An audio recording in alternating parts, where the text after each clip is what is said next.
So Aslan roars the water away, and Eustace is walking away, and he says, "Will I come back?" And Aslan's like, "Narnia may have need of you again." Okay, hinting at silver chair there. That's fine.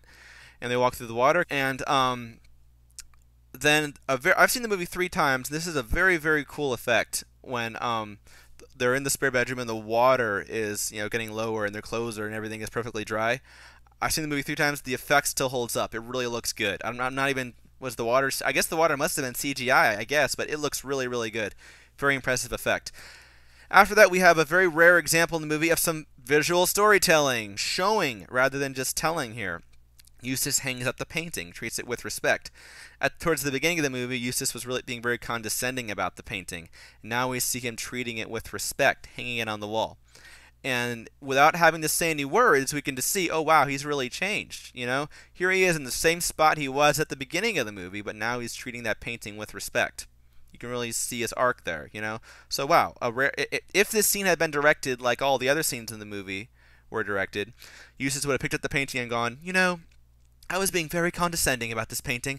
I know I made fun of it and everything, but now I will treat it with respect, and I see the importance of reading the right books and such, and not talking about fairy tales that way. He would have just said that out loud, and all the power would have been gone. That's how almost the whole rest of the movie is directed. But I really like that moment. Then, of course, the Jill Pole reference. I think we hear Alberta saying, Eustace, Jill Pole has dropped in for a visit. My first reaction was, oh, it's kind of I remember sort of nudging my brother like, oh, that's cool, Jill Pole. And foreshadowing the silver chair a little bit. I was excited at first, having given it more thought, and I'm gonna kind of go on a bit of a rabbit trail here for a second, talking about the silver chair. There's some potential problems here as far as Jill's character in the silver chair, which it looks like they're gonna make the Magician's Nephew next anyway. If they make another one, it will be the Magician's Nephew. But if they ever do make the silver chair, if they're implying here that Eustace and Jill are friends, there's a couple potential problems here with Jill. The whole point of the silver chair is about Jill learning trust.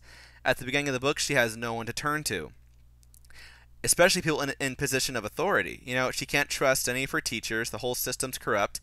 It's also been pointed out by a fan that Jill is the only main human character, among the children at least, whose parents are never mentioned. Just an observation. Maybe Lewis was, I don't know if was he trying to imply that she doesn't have a good home life either. She can't trust her parents either.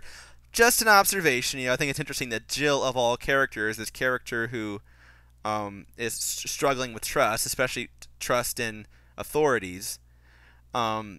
Her parents are never mentioned. The only character like that. So interesting observation there. I think the point is that the book opens. It was a dull autumn day, and Jill Pole was crying behind the gym. She can trust no one. She has no one to turn to, no friends, no one. So it's hardly surprising that when Aslan gives her those 4 signs and says go on this mission, she has a really hard time trusting in Aslan, even though she can see his power and his authority. She has a hard time trusting that, and the book is about her having to learn trust. That's what makes her an interesting character. So if they're saying here that Eustace and Jill are already friends, that could be a problem there. If they ever make Silverchair, we'll see how they do that. But that's one concern I'll just mention right now. We close out the movie with some. I guess we're supposed to infer this is a sort of a later journal entry from Eustace. He says, we spoke often of Narnia the days that followed, and I missed my cousins, as Narnia will miss them for all time. It says something like that. I probably could have done without that voiceover. Again, I think that I actually kind of like this last scene here. I think it works pretty well. As far as but I think without the voiceover, it would have been just a nice. Oh, you see how Eustace has changed, and they're saying about Narnia, and they're walking out.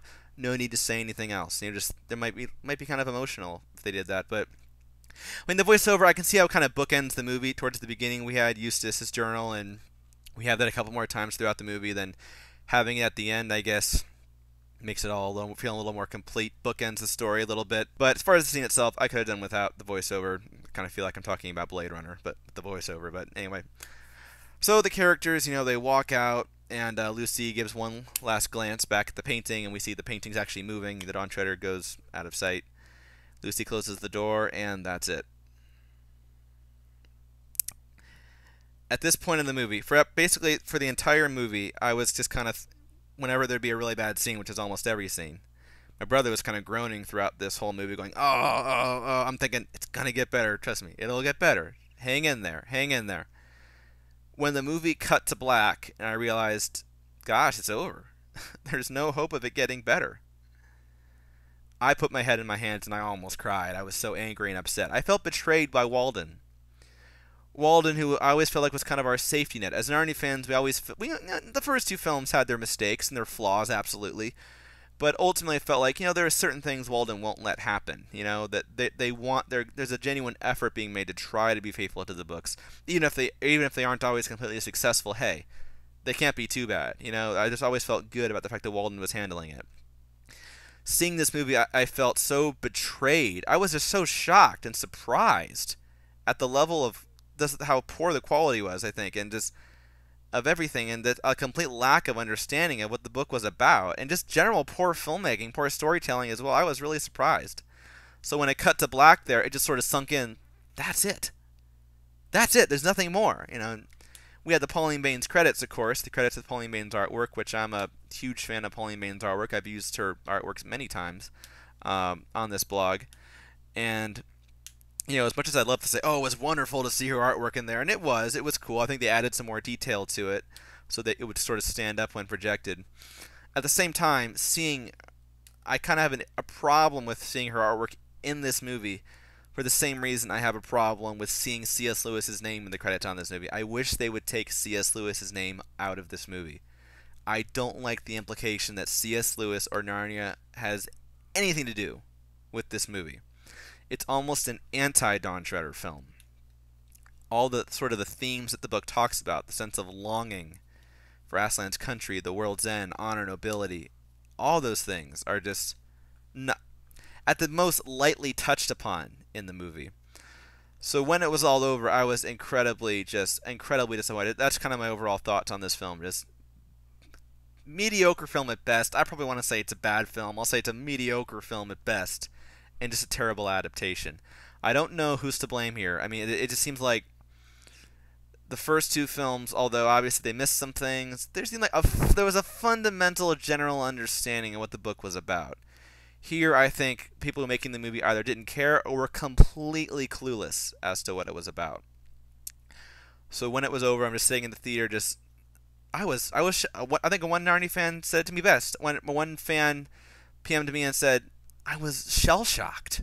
I went into the movie thinking it was going to be, okay. Might even be good, I knew there's a chance of it being bad, but I think it's probably just going to be okay. And I did not expect this. I was really shocked at this, but I'm just kind of repeating myself now. Guess it's time to wrap up here. There we are.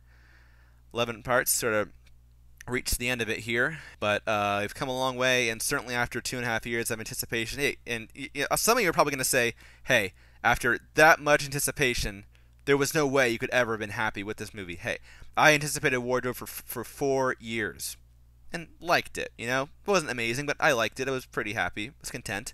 Prince Caspian, anticipated that one for 2.5 years.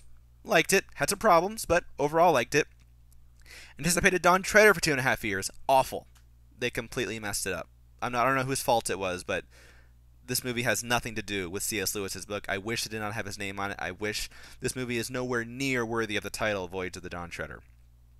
So I'll probably do one, maybe 2 more videos on Dawn Treader. Just kind of overall thoughts, overall problems, and then start transitioning into the Magician's Nephew. As it appears, if they make another movie, that will be the next one. So, further up and further in.